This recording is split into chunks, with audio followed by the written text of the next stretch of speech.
Passengers travelling on the Scotsman Special, please board the train.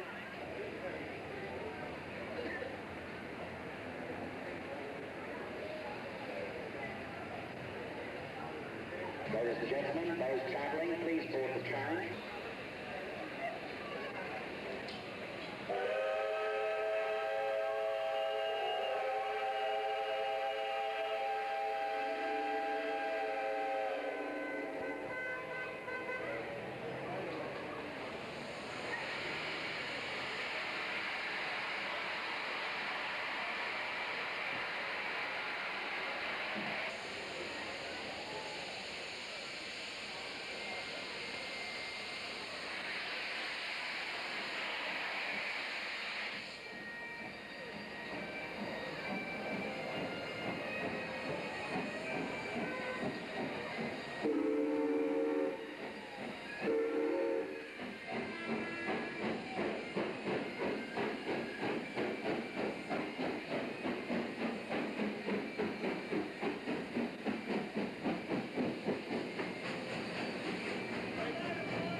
Our departure from Melbourne marks the start of what has to be one of the world's greatest steam locomotive adventures of all time.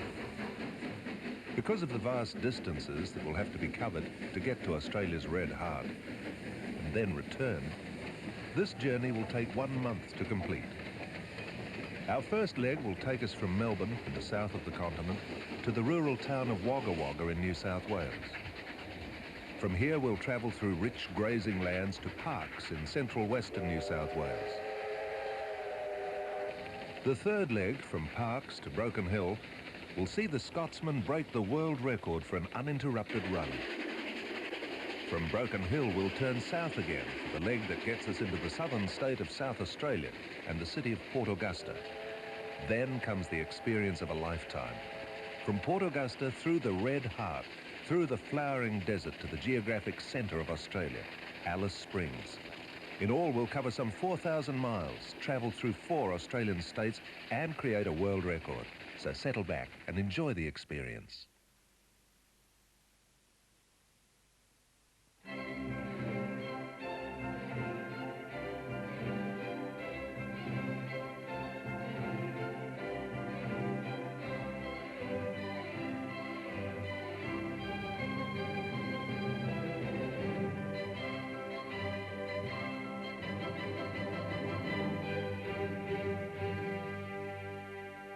Leaving Somerton, the peaceful undulating country to the northwest was stirred by the sounds of 3 mighty steam engines racing abreast to the town of Seymour. Never before had such a spectacle been witnessed. The accompanying engines were R761, which had accompanied the Flying Scotsman from Melbourne, and R707. These 2 engines are the only Hudson-type locomotives existing in Australia, and were built by the North British Locomotive Company of Glasgow in 1952. The parallel run was made possible due to the 2 broad gauge lines being available on this particular section of the route north from Melbourne.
In the run of some 70 kilometres, the lead changed numerous times to the delight of the many passengers.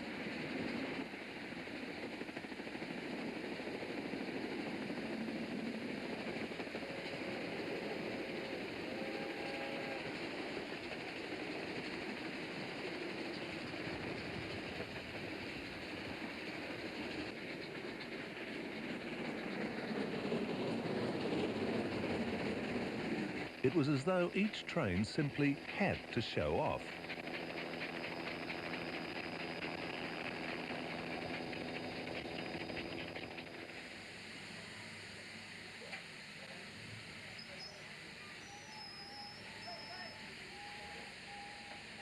During this run, the Scotsman stopped for the first of its many and popular photo opportunities. And hundreds availed themselves of this opportunity.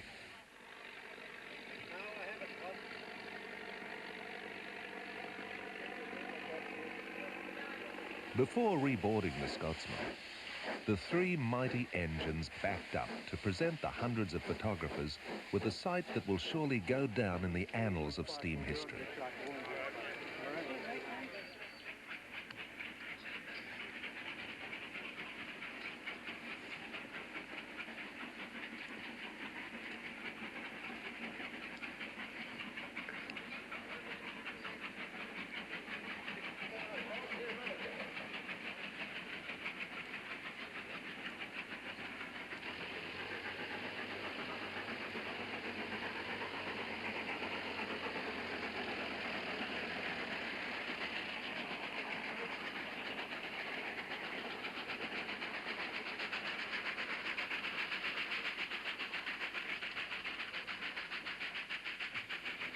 Then it was off through the acreages of central Victoria.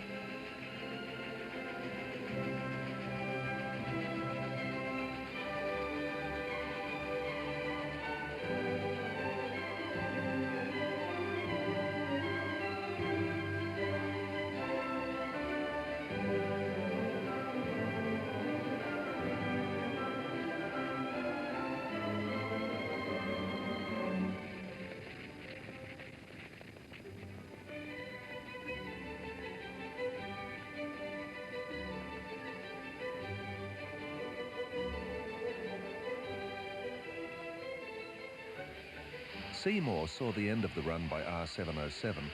However, R761 was yet to accompany the Flying Scotsman through to the New South Wales border town of Albury. In the meantime, these three locos proudly posed for the cameras in far from perfect weather conditions and were joined by a fourth steam loco to present a photo record that is unique in the history of steam in Australia.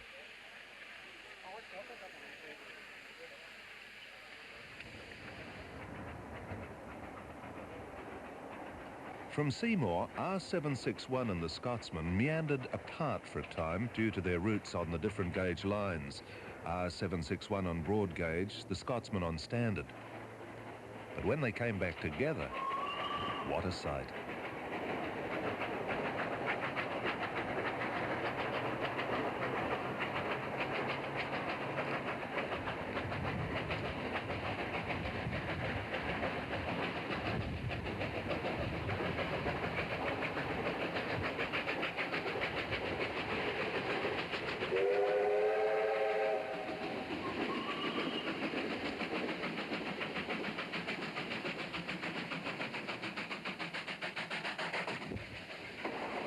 Although Victoria is one of Australia's smallest states, the run to its northern border took us into the deepening hues of evening, its serenity broken by the rhythmical sounds of yesteryear.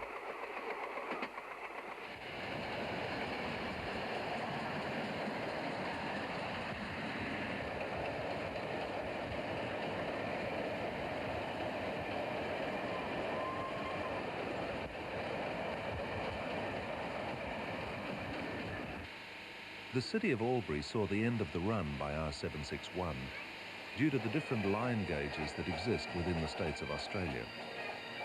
These differences can be typified no better than this dual gauge railway system that still exists today.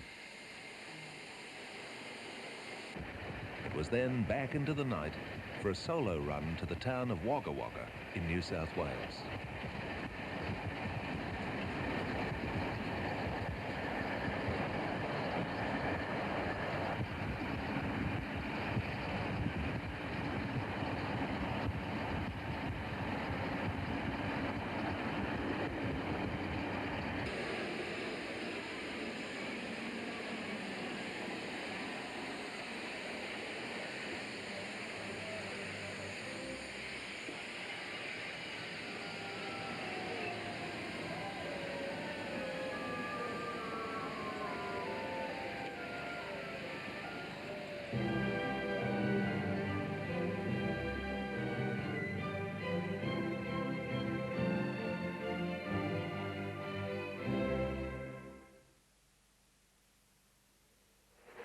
After Wagga Wagga came the dramatic challenge of the Bethungra Spiral. Carved out of the rising hills of the area, the Bethungra Spiral is a test for any locomotive.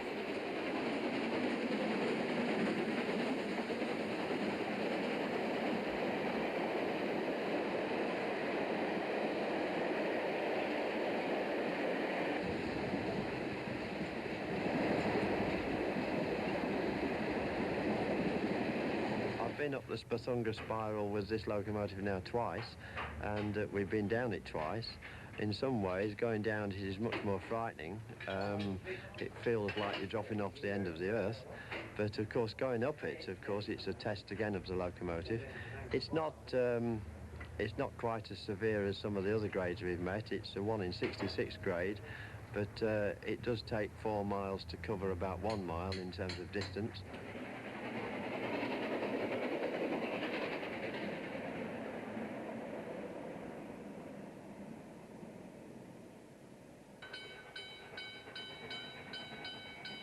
Soon after the spiral, we passed through some of New South Wales' richest soils, producing much of this state's wool, meat and grain requirements.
It's an old area, in Australian terms, dotted with strange-sounding towns and villages.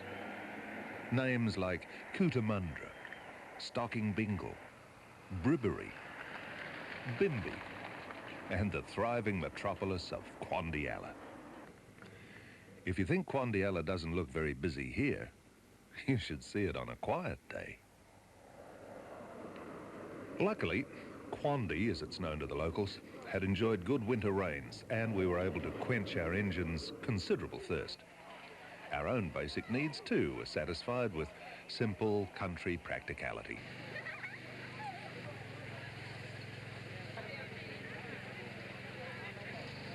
With a full load aboard, it's back on the train to continue our journey to the central western town of Parkes, leaving Quandialla very much the way we found it. In thanks for the Scotsman's not inconsiderable drink, the gods smiled upon Quandiala, replenishing its stocks of precious water.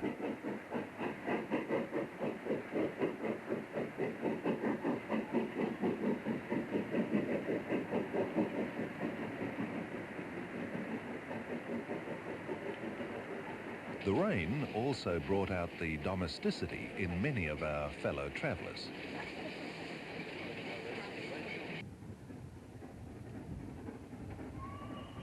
But despite the rain, the sight and sound of the Scotsman brought the farmers, the contractors and the railside workers to wonder at this mighty spectacle.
Parks, like so many towns on this historic trip, seemed able to drag the local Highlander from his haggis to pipe the train to a well-earned rest.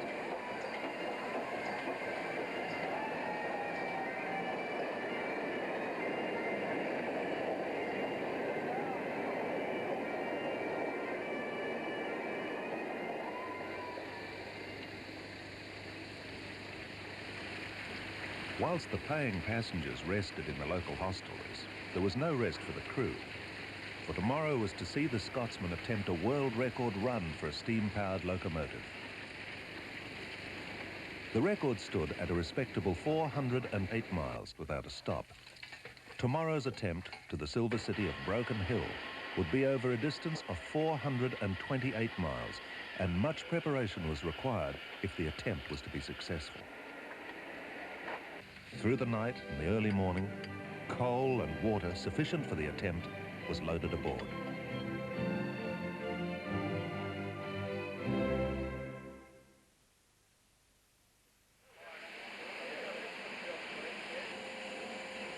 It was in the eerie quiet of the next morning that the Scotsman set off to break the world's record.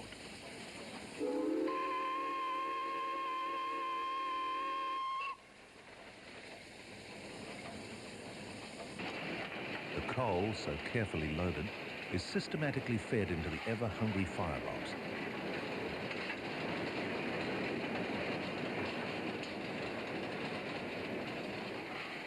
And yet, despite the importance of this day's run, life in the carriages carried on very much the same. Anything else? Nah, that's all, thank you. Pleased to see you up bright and so early in the morning.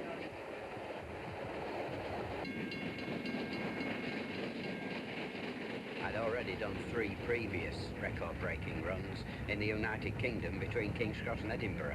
So I've done 2 at 393, 1 at 408, and now 1 at 428.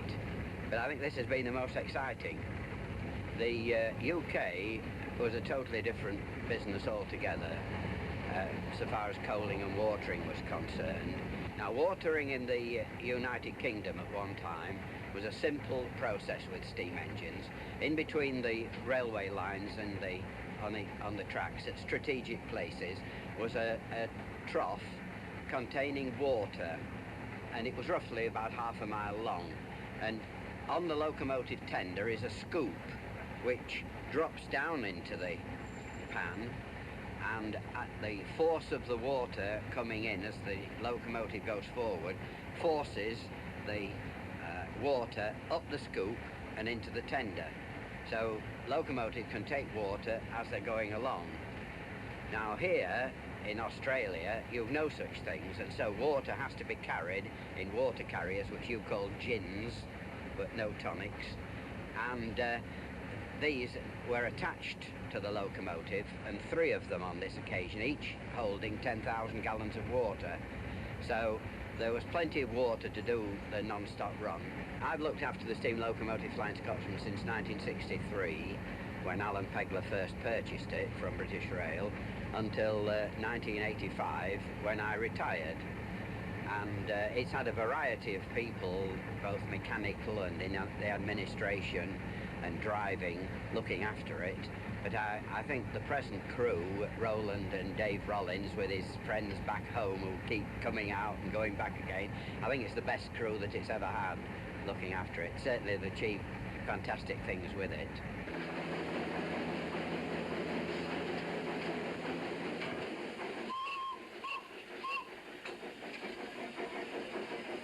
The romance of the trip was even reflected in the way in which the passengers whiled away their hours. But the crew had to be ever ready to make their many non-stop staff changes.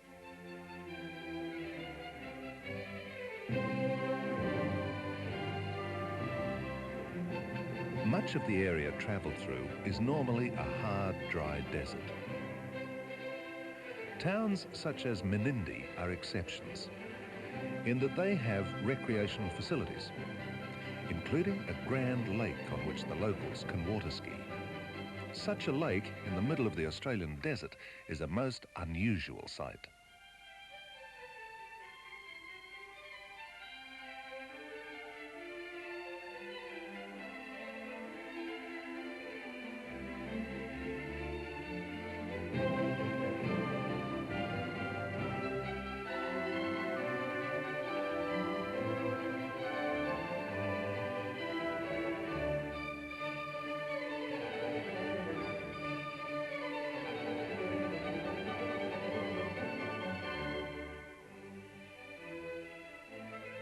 Locals employed all means of transportation to escort the Scotsman via the dirt tracks that linked these remote communities.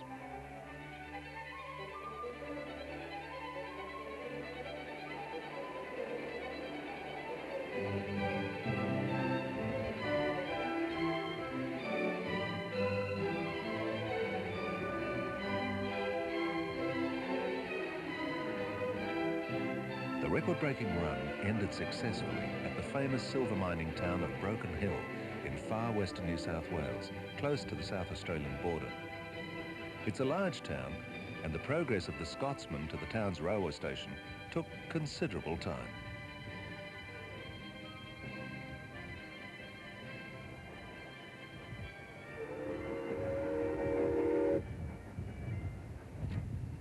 Broken Hill is a far-flung community, one of the many so-called company towns in Australia.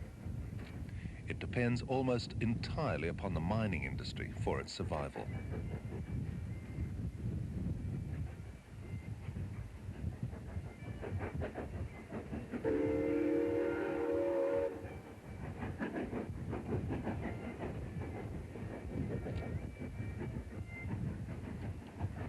It was as though no one in the town had ever seen a steam engine before.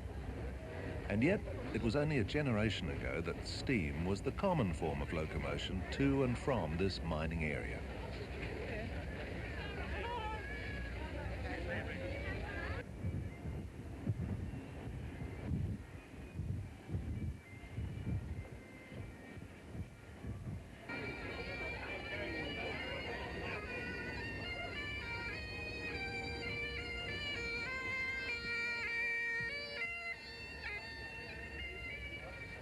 Life can get pretty boring out here, so it's not surprising the way some people got into the swing of things to celebrate the arrival of this record-breaking train.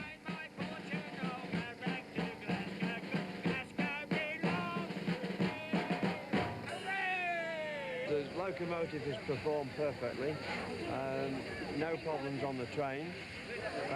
We've used, I think, around 16,000 gallons of water, which means we could have done it with 2 gins instead of 3. The coal, I think we've used about 9 or 10 tons. So we've plenty of water left, there's plenty of coal left, and no problems mechanically. We had two close shaves on the way, one where a lorry shot across in front of us at a crossing, which is far too close for comfort, and the other one was where we very nearly missed a staff change, where the chap on the ground holding the staff up hit the cab's side, and our man trying to catch it missed it, and it was actually caught by somebody in the crew van. Congratulations. Thank you very much indeed. Thank you.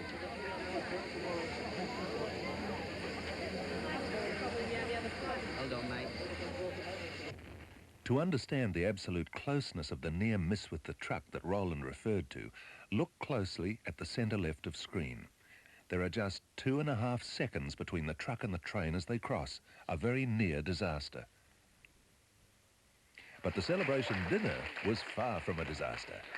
In addition, I've been reminded that we actually steamed non-stop for probably a longer period than any other steam locomotive in the world, the total time of 9 hours, 25 minutes.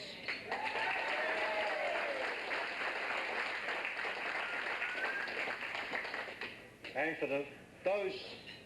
for New South Wales, there's probably the longest non-stop run between Parkes and Broken Hill, because nobody can ever record a train running non-stop anywhere in New South Wales.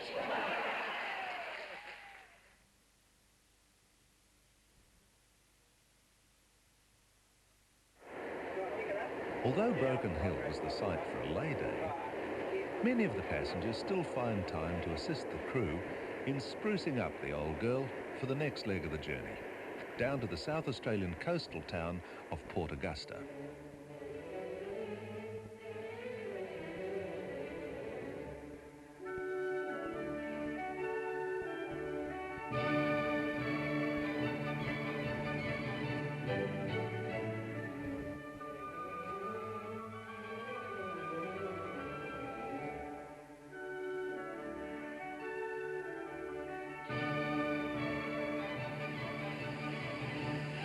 Once again, it was an early morning start, for some 301 miles had to be covered before the next night's stop.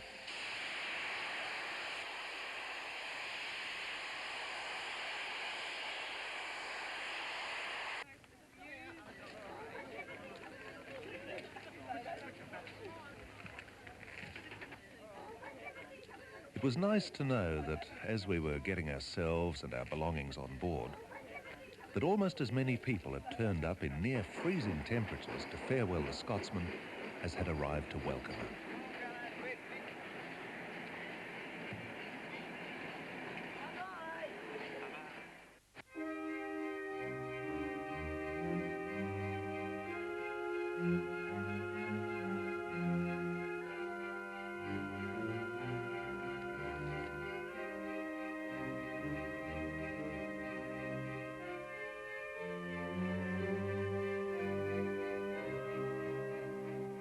Distances out here are great and are traditionally measured in bushmen's strides. These strides can take you over some of the most barren country in Australia. And yet, with favourable rain, this barren land is still home to Australia's unique creatures.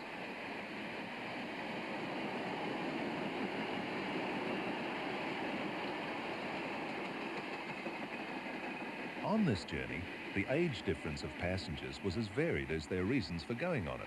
My grandmother, as soon as she heard Flying Scotsman was out here, she thought maybe she'd like to go on it.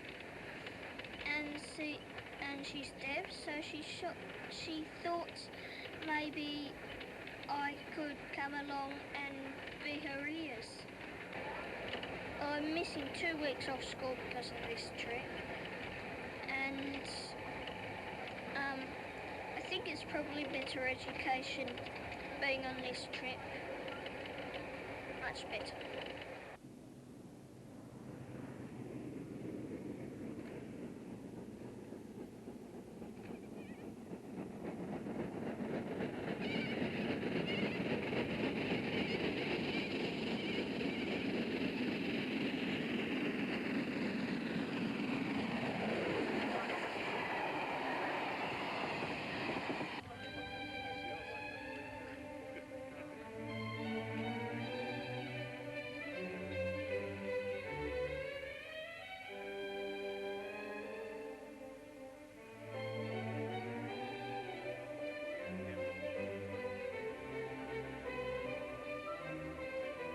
Whenever and wherever time permitted the Scotsman to pause, passengers took the opportunity to record their journey and to marvel at the landscape that formed the current backdrop to their shots.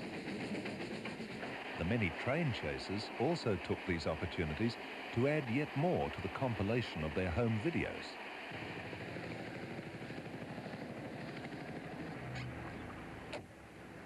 Any steam train that goes out, particularly in Victoria, we'll chase. We've done a trip on the train and thoroughly enjoyed it.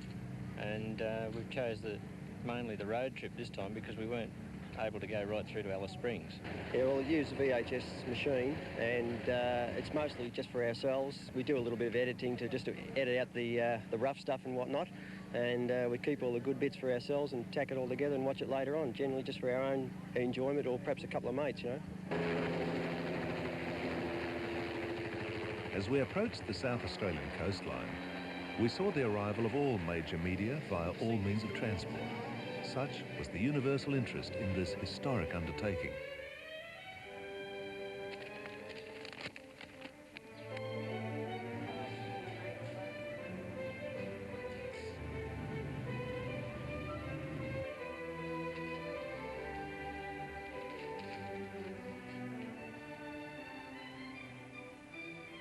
And the media interest was matched by that of the locals, wherever the Flying Scotsman happened to pass.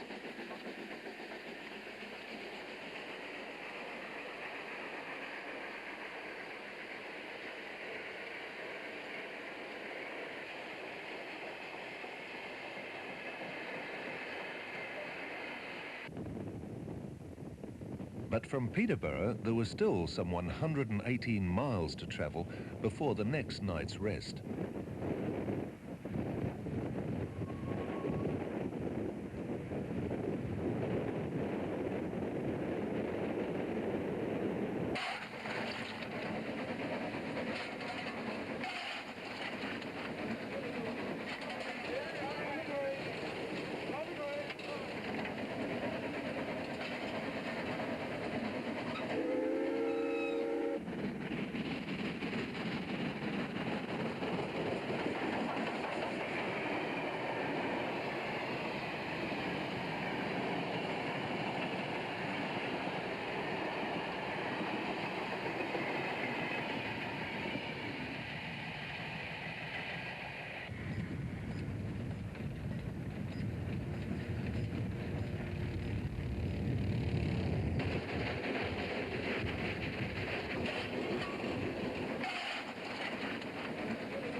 introduce to you, firstly, the Mayor of Port Augusta, Joy Belucha, and on my right-hand side, the owner of the locomotive, the Honourable Bill McAlpine. But it also gives me much pleasure to say hello and to bid you a cheery adieu on your next stage of the journey to Alice Springs. I would like to thank Bill for the opportunity that he has given us of bringing the Flying Scotsman, a legendary machine, to my city, the crossroads of Australia. Were it not for him, there are many people who would not have that opportunity of once in a lifetime. So I thank you for it, and I'll kiss him for you. That was an unexpected pleasure.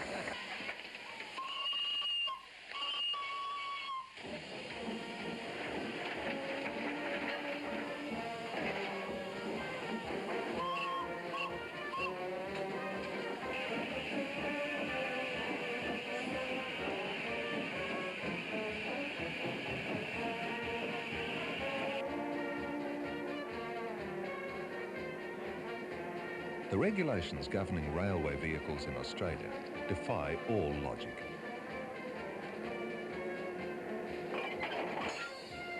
Witness to this is the fact that a diesel locomotive had to be coupled to the Flying Scotsman for the run to Alice Springs, complete with comfortable sleeping carriages, a dining carriage and an air conditioning plant, all for the comfort of the crew.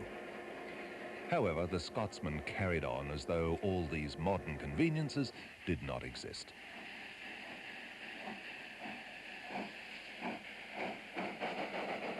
Well, the tonnage that we pulled from Port Augusta was 712 tonnes tear, which does not include passenger weight and all their luggage. So we were probably hauling 735 tonnes in total. That train weight is probably the greatest weight that the locomotives pulled since 1945. During the war, this class of locomotives were used to pull some heavy loads, but certainly nothing over 600 tonnes since the war finished. So, of course, it's a remarkable achievement to have hauled that tonnage all of that way.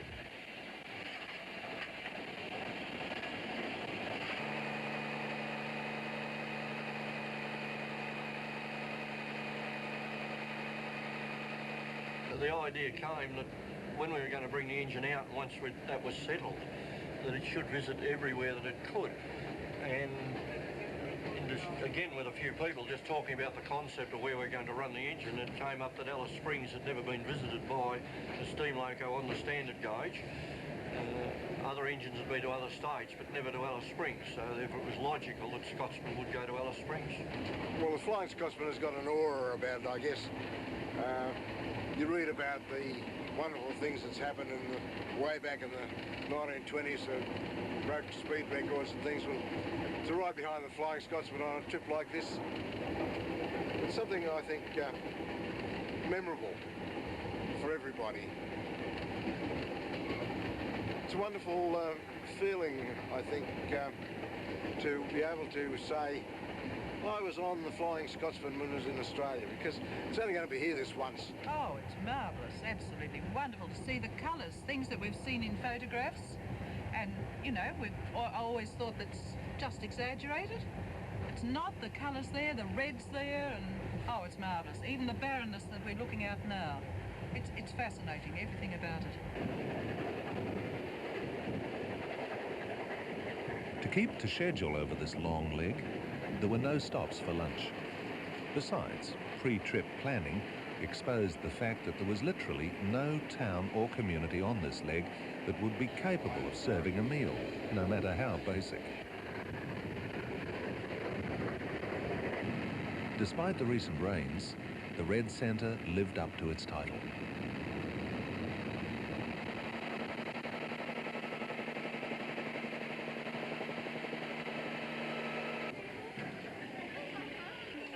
A photo opportunity was taken at Woomera, the site of Australia and England's joint rocket programs of 2 decades ago. The souvenir sellers were there to add to the memories of the hundreds of townsfolk who came to inspect and marvel at this historic locomotive.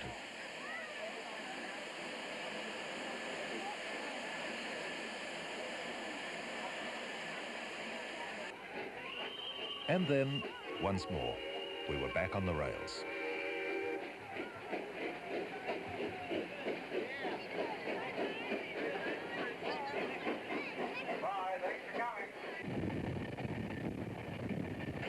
Have a look at the water in it.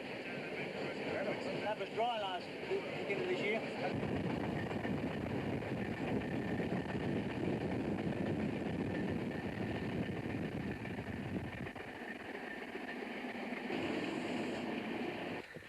What are these men doing here? Remember the comfortable crew quarters being pulled by the Scotsman?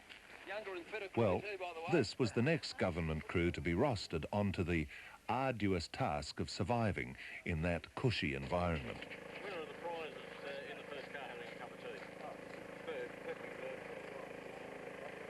But once they were safely and comfortably on board, it was off into the ever-deepening evening skies.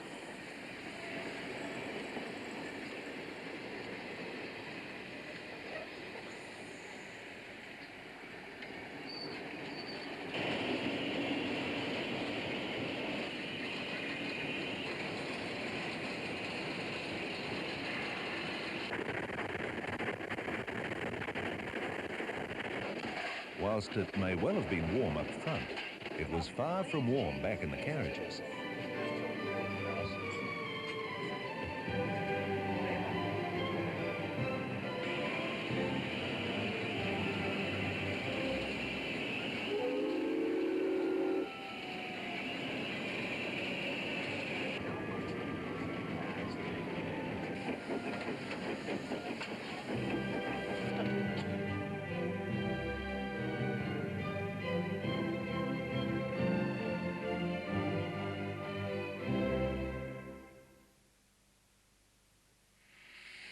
This was a long leg, and special supplies of coal had been stockpiled for the occasion.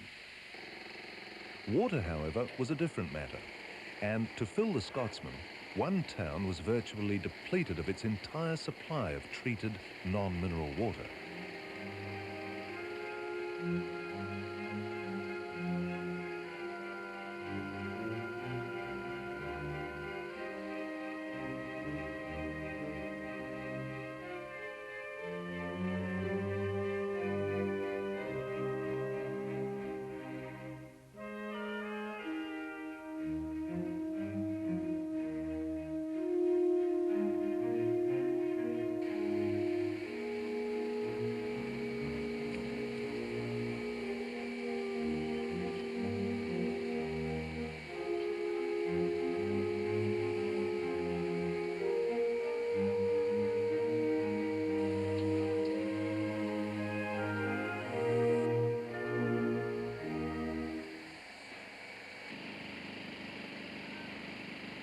Morning, Bob. How you going?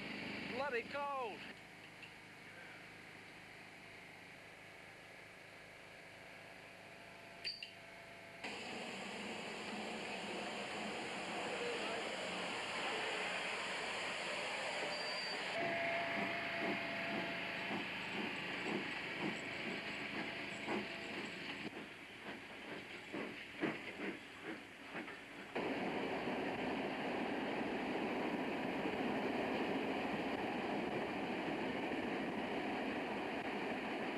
It was still early morning when we stopped at the border between South Australia and the Northern Territory. A chance to stretch the legs and breathe the crisp, clean desert air.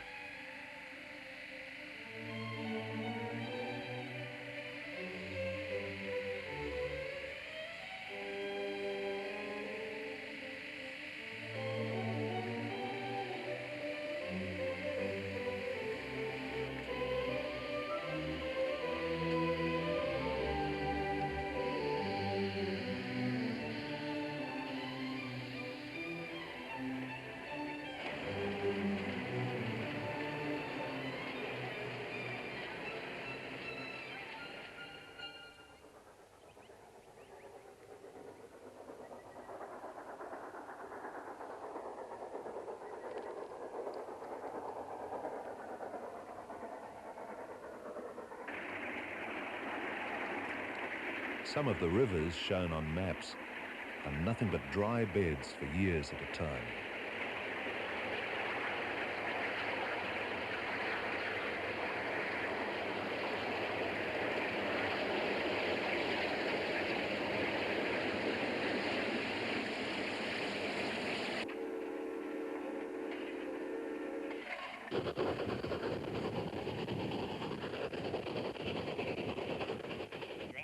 Time means little out here, and the fact that the Scotsman was running 6 hours behind its scheduled arrival in Alice Springs had no impact on the host of people who had travelled anything up to 100 miles from their neighbouring properties to see this unique spectacle.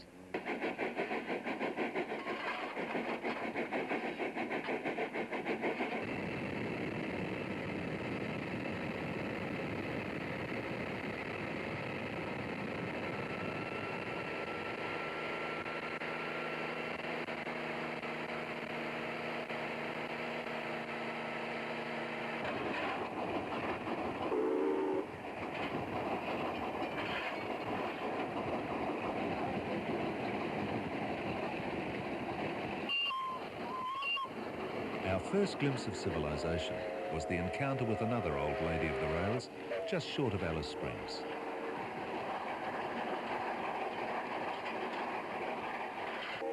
Our next was the mounting traffic leading into the town.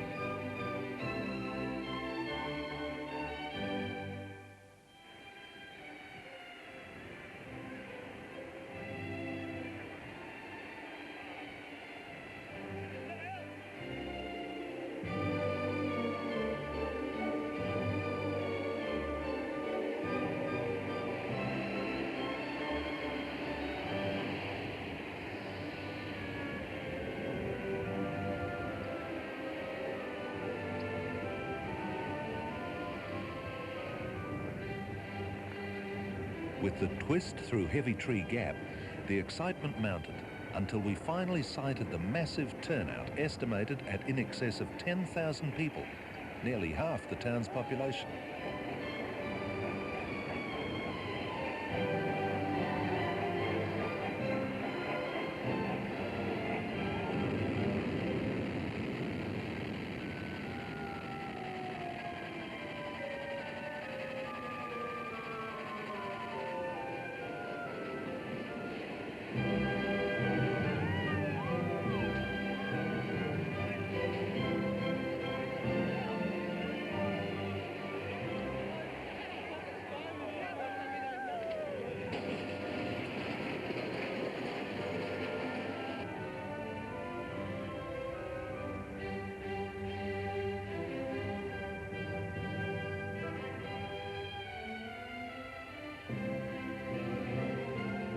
Almost deserted streets paid tribute to the degree of fascination that the Scotsman held for the population of this outback town.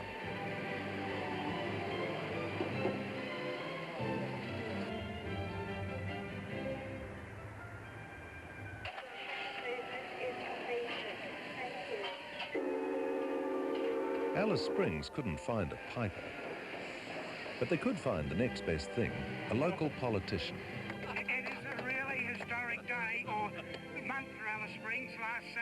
Sunday, August the 6th, the day you people left Melbourne, was of course 60 years to the day when the first old Gan arrived in the then township at Stewart.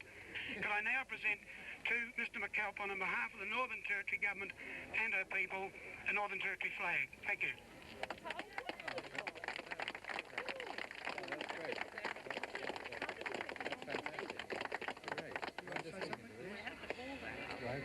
He's just pulled the trigger. Well, Roger, Mayor, ladies and gentlemen, I would like to thank you, Roger, for presenting us with this very fine flag, and we'll certainly find somewhere on the engine or maybe in the train, because if it's on the engine it'll undoubtedly get speckled with black cold smuts like I have, and the rest of the crew. I do want to thank you too for this unbelievable welcome, and it was quite remarkable having travelled for hundreds of kilometres and not seen anybody, suddenly to see the whole of Alice, it looks like to us, the whole of the town out to greet us.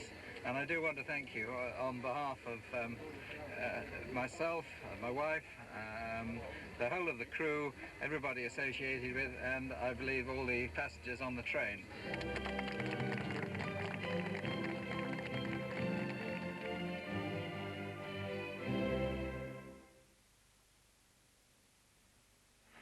The day the Scotsman left the Alice, it posed next to Australia's famous Gan, so called because in olden days it was originally referred to as the Afghan Express, so named for the camel drivers that used to ply this transport route from the southern coast to Australia's geographical centre.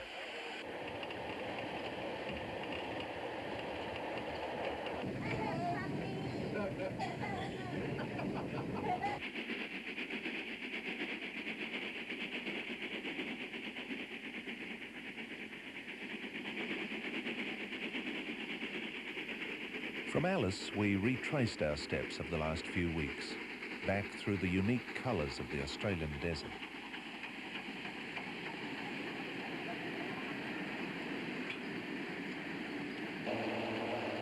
With the smell of steam almost in our blood by this time, the sight of a quiet, sleek aluminium beast made us think twice as to where we were and in what exact decade.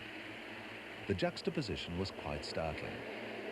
In comparison with today's shiny models, the old coffee pot seemed quaint, if not downright endearing. Based in Quorn near Port Augusta, the Pitchy Ritchie Railway operates the coffee pot as part of a regular tourist run on part of the old Gan line.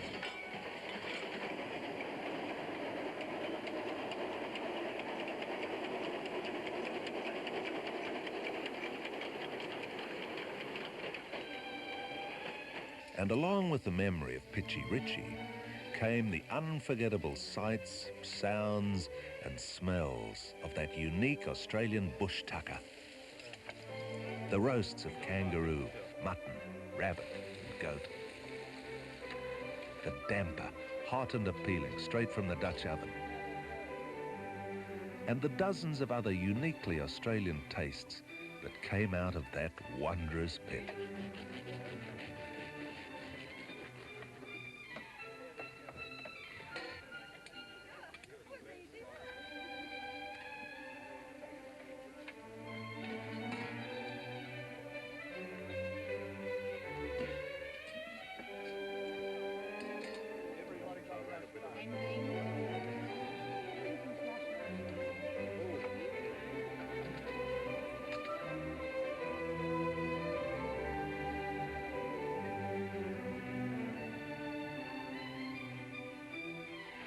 Everywhere the Scotsman stopped, there was someone with a close affinity to her. Well, primarily I've come out today to represent the local Scots, the Caledonian Society, and I've also had a love of the locomotive ever since I was a lad.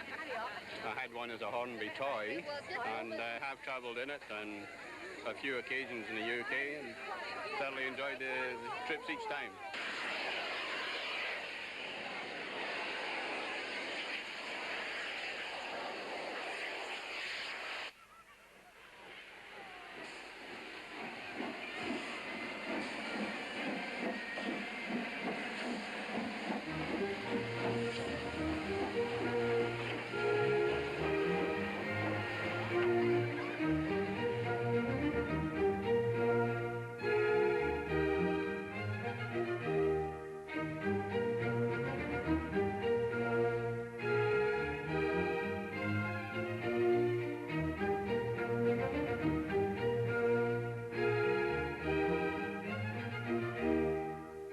After the stop in Port Pirie, it was on through the lush green rolling hills to Adelaide, where once again the Flying Scotsman was the centre of everyone's attention.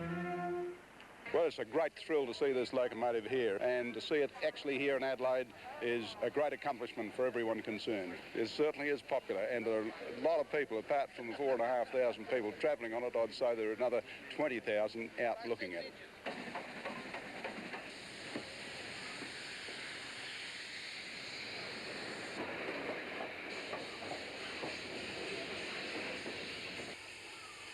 Once again, the Flying Scotsman was accompanied for a short period by another grand lady of steam, this time the 520, Australia's largest operating steam locomotive. From here, it was a 4-day journey back in time, slowly but beautifully making our way to the east coast of Australia, but still through fantastic bush scenery.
Finally, we were into New South Wales, traversing the Great Dividing Range, the mountain range that separates the eastern coastal belt from the rich pastoral lands of the Central West.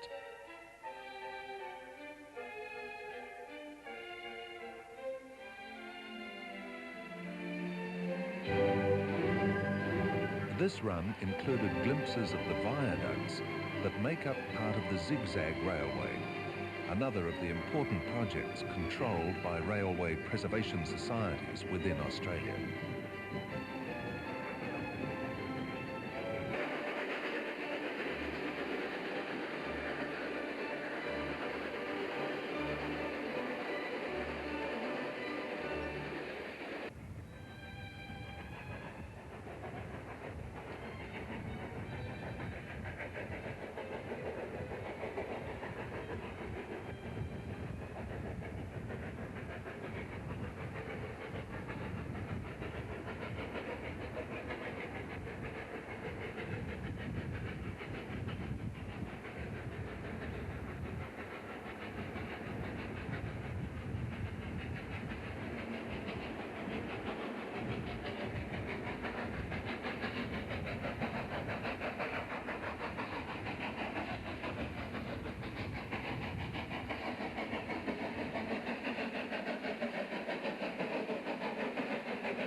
Once over the peak of these ranges at Katoomba, it was all the way down again to the crossing of the Nepean River.